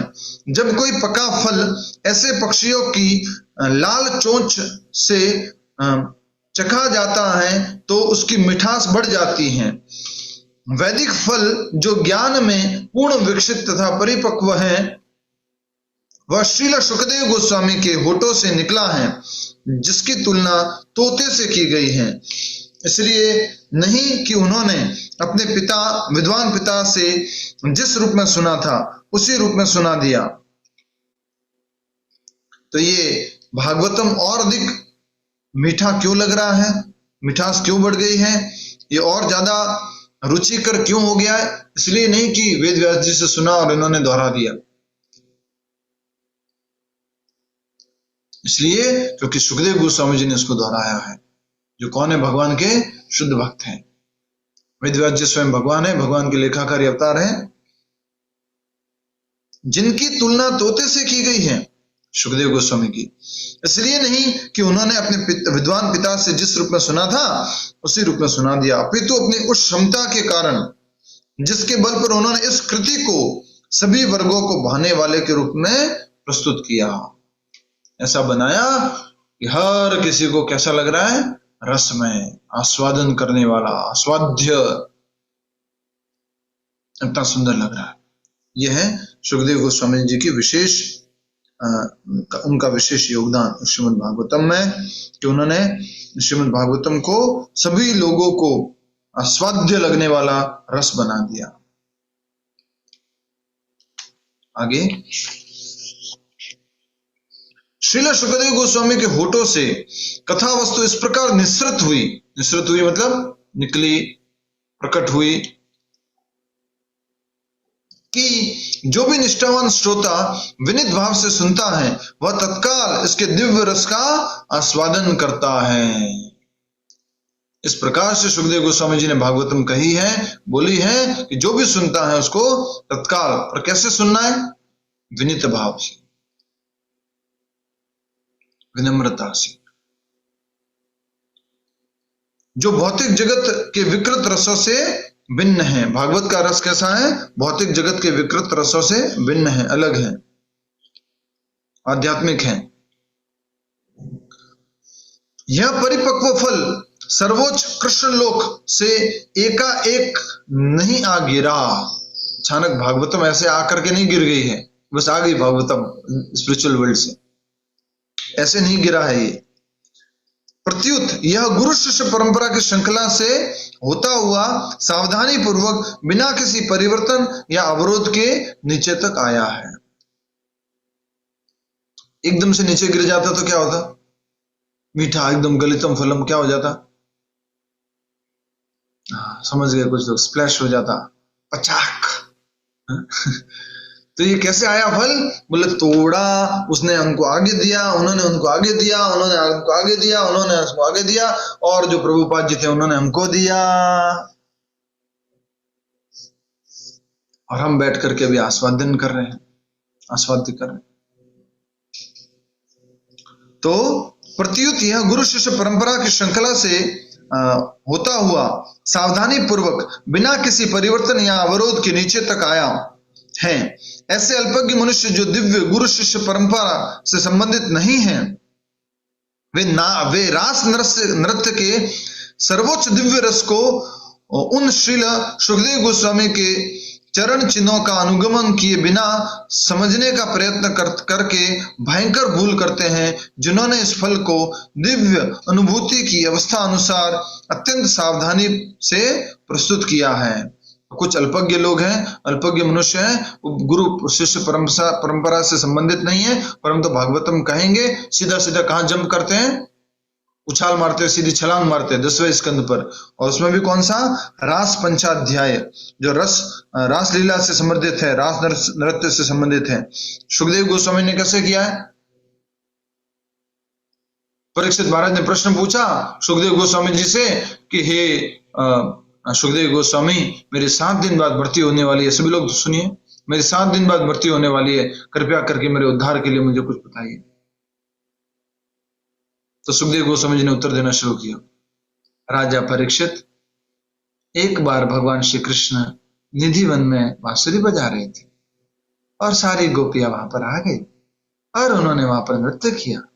ऐसे बताना शुरू किया क्या? पहला स्कंद, दूसरा स्कंद, तीसरा स्कंद, चौथा स्कंद, 10वें स्कंद, 90वें स्कंद तक बताया। फिर बाद में उनकी बाल लीला बताई, बाद में उनकी जो है वृंदावन की दिव्य लीला बताई, जो वृंदावन में गोपियों के साथ लीला हो। इस बात को समझना होगा, सीधा सीधा जंप नहीं करना है। कुछ लोग कभी कभी बोल देते ऐसे ही कि आप लोग हरे कृष्ण वाले खाली माला करते रहते हो, मालूम तो नहीं आपको रस क्या होता है, भाव क्या होता है, मंजरी क्या होती है, गोपी क्या होती है। प्रभुपाद जी ने बहुत केयरफुली प्रेजेंट किया है। इस बात को ध्यान पूर्वक हमें इस मर्यादा का पालन करना पड़ेगा। मनुष्य को श्रीमद् भागवतम की स्थिति को श्रील सुखदेव गोस्वामी जैसे महापुरुषों को ध्यान में रखकर जाननी चाहिए, जिन्होंने विषय का प्रतिपादन बड़ी सावधानी से किया। अंडरलाइन कर लो, मनुष्य को श्रीमद् भागवतम की स्थिति को सुखदेव गोस्वामी जैसे महापुरुषों को ध्यान में रखकर करनी चाहिए, जिन्होंने विषय का प्रतिपादन बड़ी सावधानी से किया। पीछे वाला भी अंडरलाइन करो। ऐसे अल्पज्ञ मनुष्य जो दिव्य गुरु शिष्य परंपरा से संबंधित नहीं है, वे रास नृत्य के सर्वोच्च दिव्य रस को उन श्री सुखदेव गोस्वामी के चरण चिन्हों का अनुगमन किए बिना समझने का प्रयत्न करके भयंकर भूल करते हैं, जिन्होंने इस फल को दिव्य अनुभूति की अवस्था अनुसार अत्यंत सावधानी से प्रस्तुत किया है। भूल करते लोग सीधा इस प्रकार से ये रास पंचाध्याय और सीधा बिना गुरु शिष्य परंपरा के, बिना जो है सुखदेव गोस्वामी के चरण चिन्हों पर चले, अर्थात उनकी बताई गई बातों को माने, सीधा डायरेक्टली जंप कर लेते हैं।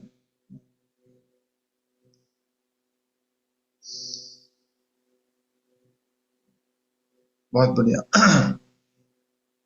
श्रीमद् भागवतम की यह गुरु शिष्य परंपरा बताती है कि भविष्य में भी श्रीमद् भागवतम, जस्ट आपने पॉइंट लिखा है तो रामावतार जी ये है क्या, पूरे 24 घंटे इंटू 7 दिन, ऐसा है 24 घंटे इंटू 7 दिन। बहुत अच्छा कैलकुलेशन प्रेजेंट किया, थैंक यू। 168 घंटों में सुखदेव गोस्वामी जी ने भागवत सुनाई। और आजकल लोग कितने घंटों में भागवत सुना देते हैं, पूरी की पूरी भागवत, जिसमें तो न तो परीक्षित है न सुखदेव गोस्वामी, पूरी भी नहीं करते हैं, बस थोड़ा थोड़ा कुछ स्पर्श करके सीधा 10वें स्कंद पर चले जाते हैं। तो अब 7 दिन और कितने घंटे मान लीजिए, 7 या 21, 3 घंटे मान लो, 4 घंटे मान लो, 728 घंटे में पूरा कर लेते। उसमें भजन भी आ गया, गाना भी आ गया, नाचना भी आ गया, पॉलिटिक्स भी आ गई, किसी की क्या कहते बढ़ाई करना भी आ गया, अपने यजमान की खास करके।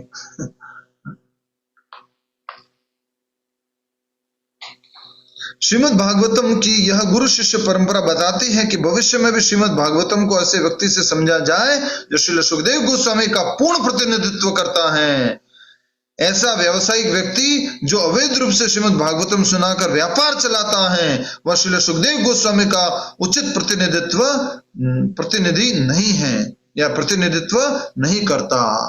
लोग सीधा क्या बोलते हैं, हम तो वेद व्यास जी के प्रतिनिधि है। नहीं भैया, हम तो बोले वो है व्यासपीठ पे बैठे हैं, और अपनी प्रवचन में बोलते भी है कि हम तो व्यास जी बने हुए हैं, व्यास जी।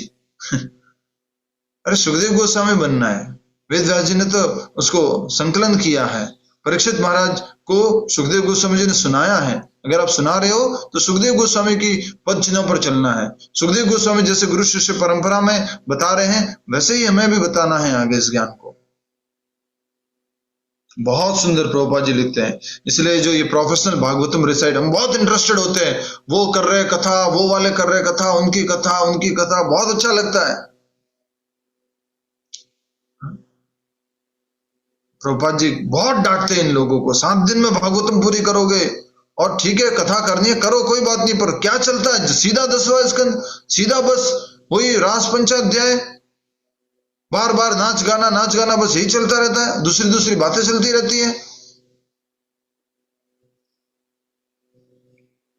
प्रभुपाद जी बहुत स्ट्रांगली बोलते हैं उनके बारे में। फिर से पढ़ रहा हूं, ऐसा व्यवसायिक व्यक्ति जो अवैध रूप से श्रीमद् भागवतम सुनाकर व्यापार चलाता है, वह श्री सुखदेव गोस्वामी का उचित प्रतिनिधित्व नहीं करता। ऐसे व्यक्ति का पेशा एकमात्र अपनी जीविका अर्जित करना है। अतः ऐसे व्यवसायी व्यक्तियों से भाषण नहीं सुनने चाहिए। अंडरलाइन करो।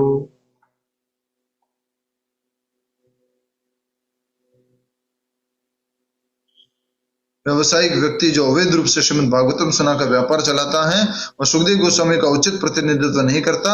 ऐसे व्यक्ति का पेशा एकमात्र जीविका अर्जित करना है। अतः ऐसे व्यवसायिक व्यक्तियों से भागवतम का भाषण नहीं सुनना चाहिए। ऐसे व्यक्ति इस गंभीर विषय को समझने की क्रमिक विधि का अभ्यास किए बिना, क्रमिक विधि क्रम वाइज, पहला स्कंद दूसरा स्कंद, किए बिना सीधा गुह्यतम अनुष्यों को सुनाते हैं। वे सामान्य रूप से रास नृत्य की कथा वस्तु में गोता लगाने लगते हैं और मूर्ख किस्म के लोग इसका गलत अर्थ लगाते हैं। कुछ लोग इसे अनैतिक बताते हैं और किसको? भगवान के रास नृत्य को, क्योंकि इनसे किससे सुन रहे हैं? ऐसे लोगों से जो क्रम तरीके से नहीं बता रहे, पहले भगवान को नहीं बता रहे, सीधा उनकी लीलाओं को बता रहे। इसलिए ये लोग जो गलत समझने लग जाते हैं, बोलते हैं ये तो अनैतिक है, सारा कृष्ण ने जो किया वो सब अनैतिक है, नीति के विरोध है, ऐसा बोलने लग जाते हैं।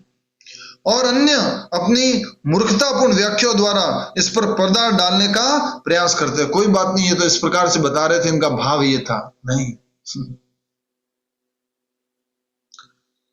उनमें श्रील सुखदेव गोस्वामी के चरण चिन्हों पर, उनमें श्रील सुखदेव गोस्वामी के चरण चिन्हों पर चलने की लेश मात्र इच्छा नहीं करती। 7 दिन भूखे रह सकते हैं, 7 दिन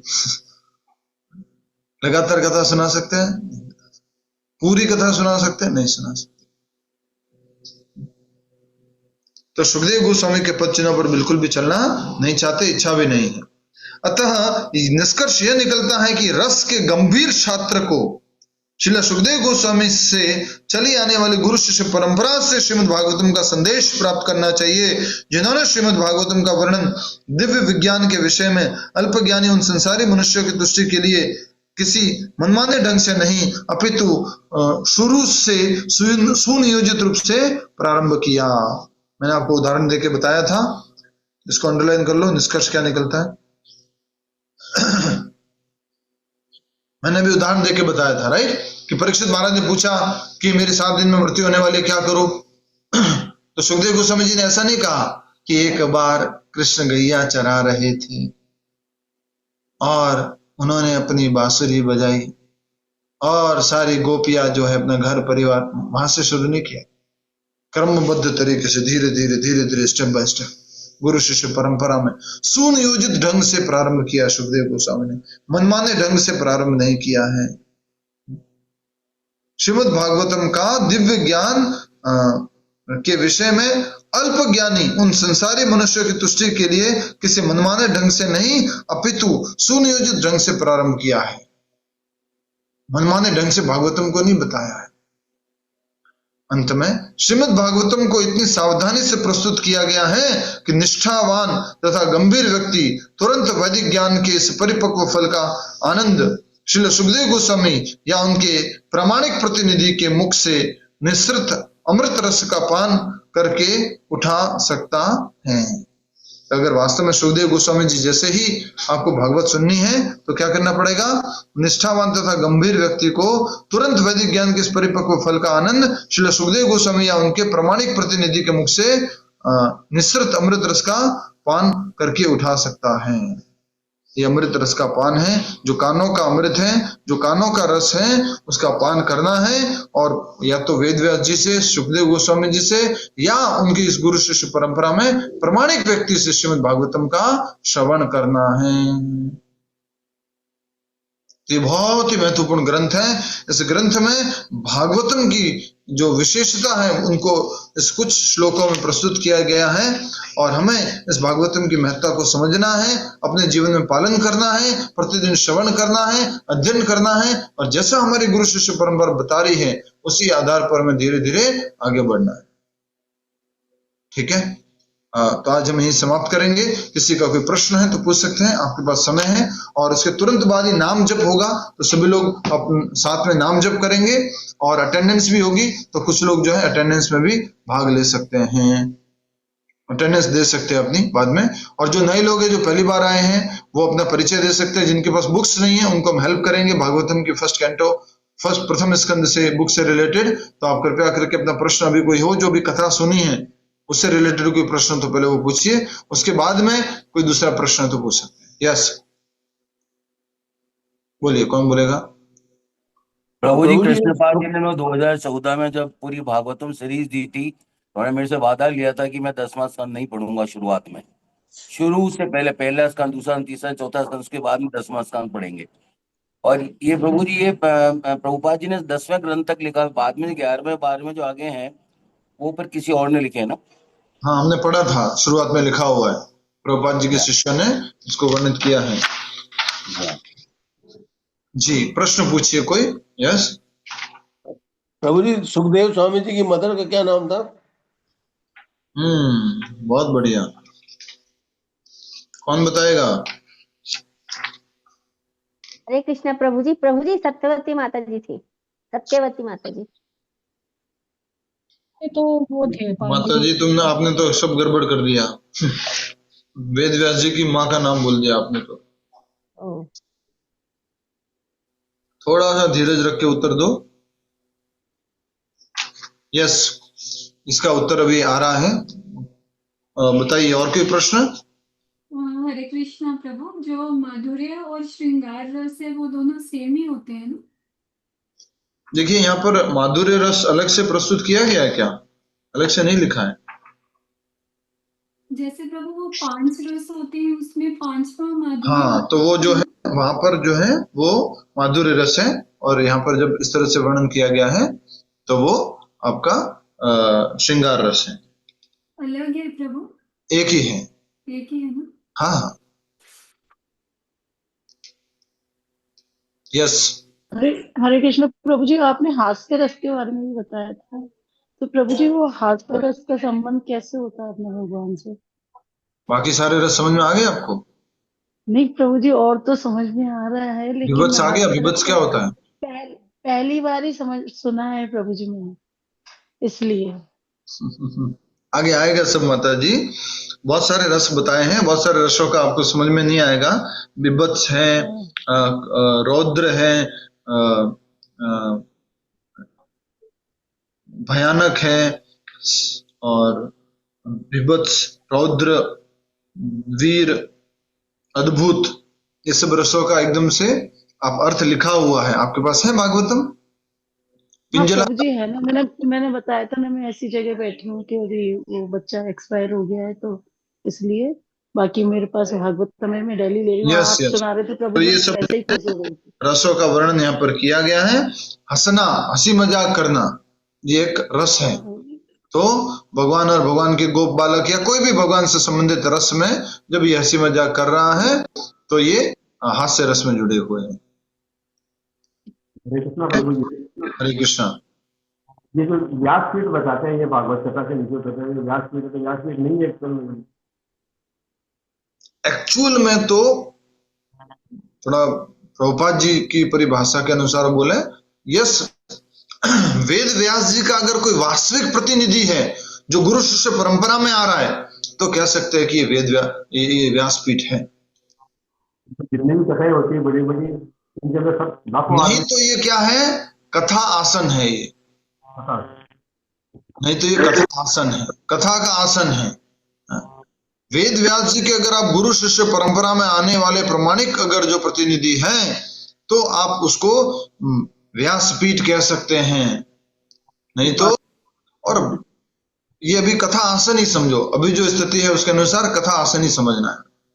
ठीक है। यस, और कोई? हरे कृष्णा माता जी का नाम वाटिका। हाँ जी हरे माता। कृष्णा प्रभु जी। सुखदेव जी की माता जी का नाम वाटिका। पिंजला आ रहा है मतलब? पिंजला भी है, वाटिका भी है, दोनों है।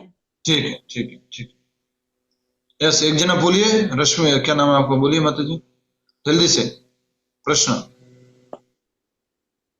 जिनको भी प्रश्न पूछना है पहले पूछ लो, उसके बाद हम आगे बढ़ते हैं। हरे कृष्णा। यस माता जी। प्रभु जी आवाज गूंज रही, 2 मिनट का समय। आप एक जगह का उपयोग कीजिए, एक ही स्थान का, एक ही डिवाइस का उपयोग कीजिए। सुखदेव स्वामी जी का जन्म बहुत लेट हुआ था ना माता जी के? 16 साल माँ के गर्भ में ऐसा बताते हैं, कुछ जगह 12 साल बताते हैं। आगे आएगा, ये भी वर्णन आएगा अभी आने वाला। ये पॉसिबल लगता है क्या? Yes, possible. हमारे इंद्रियों से नहीं लग रहा है पर ऐसा हुआ है। बट वो बच्चे के रूप में ही आए थे, मतलब 14 साल के।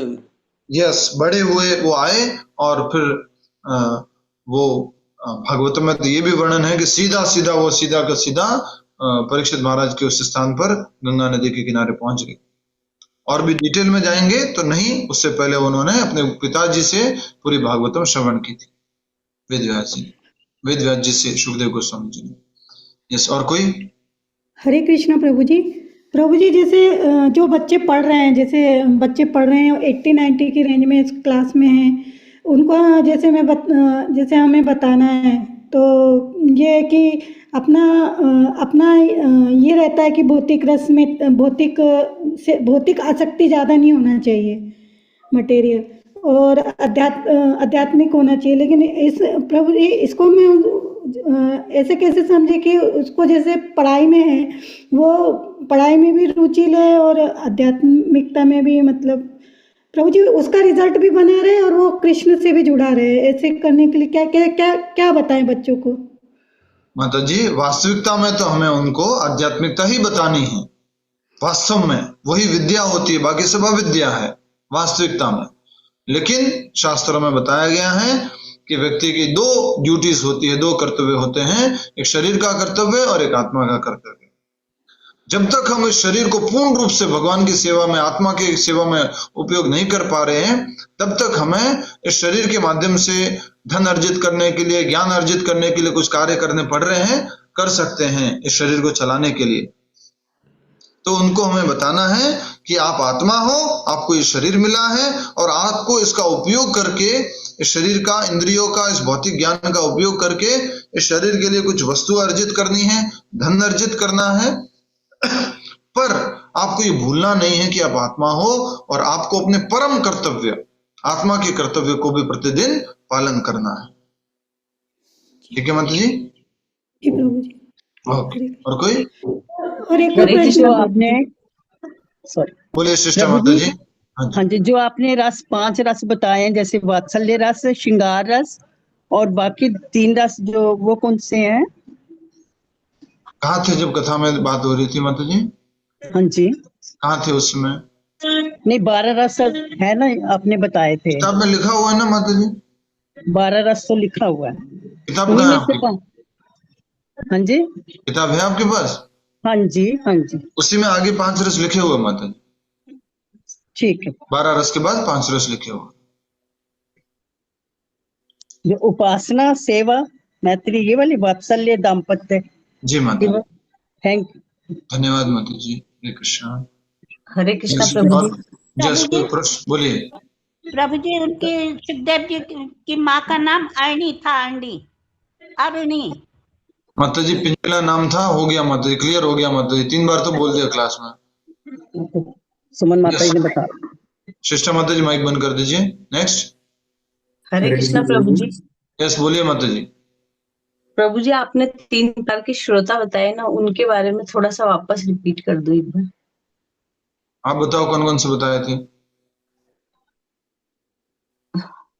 वो एक तो आपने बताया तीनों सेम थे, तो उनको मतलब है ना बोला कि इसमें क्या अंतर है, तो वो सेम लग रहे थे तीनों। तो एक ने तो वो कान में वो बस डाली। माता जी, तो एक जो है कान में सुना, पर्दे पे गिरा है, लेकिन वो ध्यान से सुन नहीं रहा है, उसका मन नहीं श्रवण करने में, तो कान के पर्दे में पड़ रहा है तो वो सुनेगा नहीं जब तक मन नहीं होगा।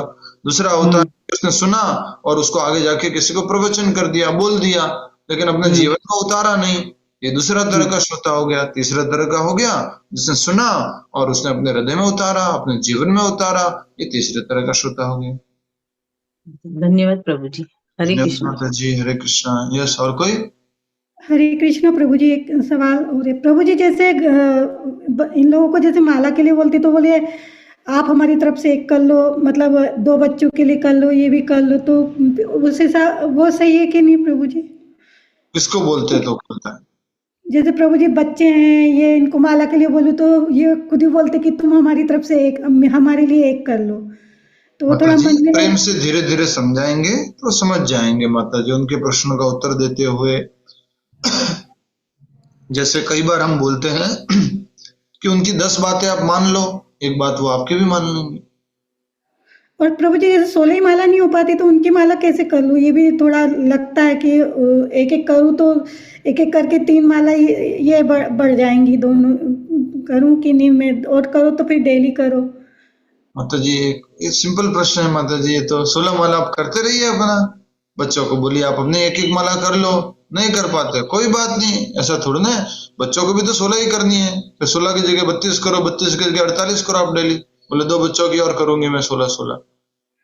आप अपना 16 माला कम से कम कीजिए, पहले अच्छे से कीजिए, उनके सामने एक उदाहरण प्रस्तुत करते हुए कीजिए। ऐसे ही उसको माला का ठीक है, माला करनी है इसलिए कर रहे हैं, वो देख रहे कि मम्मी ढंग से नहीं कर रही, हम क्यों करें ढंग से, हम क्यों करें माला को, उस तरह से माला नहीं करना है। प्रभु जी 4 बजे उठ जाती हूँ। बहुत सुंदर माता जी, तो इसी तरह से आदर्श प्रस्तुत करते हुए अच्छे से जप कीजिए, 16 माला कर लीजिए, वो बहुत है। यस, और कोई? हरे कृष्णा प्रभु। यस माता जी। प्रभु जैसे हम सभी का भगवान के साथ एक संबंध है जो कि दास का संबंध है कि हमें सेवक भाव में ही सेवा करनी है, लेकिन दूसरी साइड ये भी कहा जाता है कि जब हम मुक्त हो जाएंगे, मतलब जब ये भौतिक शरीर छोड़ देंगे, तो हमारे एक और संबंध है, मतलब 5 संबंधों में से जो बाद में जाकर उजागर होता है ऐसा।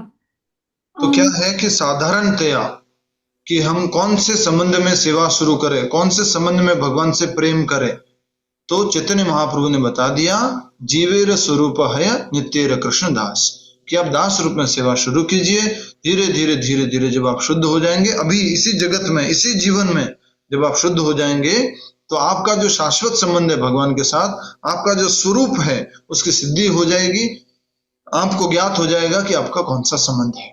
इसलिए कोई अपराध ना हो, कोई गलती ना हो किसी भी प्रकार का सेवा में, प्रेम में, इसलिए चैतन्य महाप्रभु ने हमें ये दास्य सेवा दे दी है। जी, तो प्रभु मतलब वो इट्स नॉट लाइक कि हम ये मटेरियल मतलब भौतिक बॉडी को छोड़ेंगे उसके बाद ही वो उजागर होगा, वो जब हम अभी इसी जीवन में उजागर हो जाएगा, अगर हम इसी जीवन में शुद्ध भक्त बन गए। Okay okay, thank you. Yes, very good. और कोई? हरे कृष्ण प्रभु जी। हाँ जी, हरे कृष्ण प्रभु जी। मैं दूसरे जो श्लोक है उसमें एक जगह थोड़ा सा मेरे को डाउट हुआ है कि जो श्रीमद् भागवत महामुनि करते, तो महामुनि करते माने वेद व्यास जी अपने आप को महामुनि कह रहे हैं, महामुनि। तो ये थोड़ा यहाँ पे क्लियर किए, थोड़ा संदेह है। वेद व्यास जी खुद अपने लिए नहीं लिख रहे हैं, बट जब प्रभुपाद जी इसको समझा रहे हैं तो ब्रैकेट में लिख करके समझा रहे हैं, अनुवाद करते हुए, कि ये वेद व्यास जी ही है, वेद व्यास जी के लिए हमें प्रयुक्त करना है। ठीक है, हाँ जी, बहुत बढ़िया, अच्छा प्रश्न था। ठीक है, आइए अब हम सब लोग मिल करके महामंत्र का जप करते हैं। अपनी अपनी जपमाला ले लीजिए।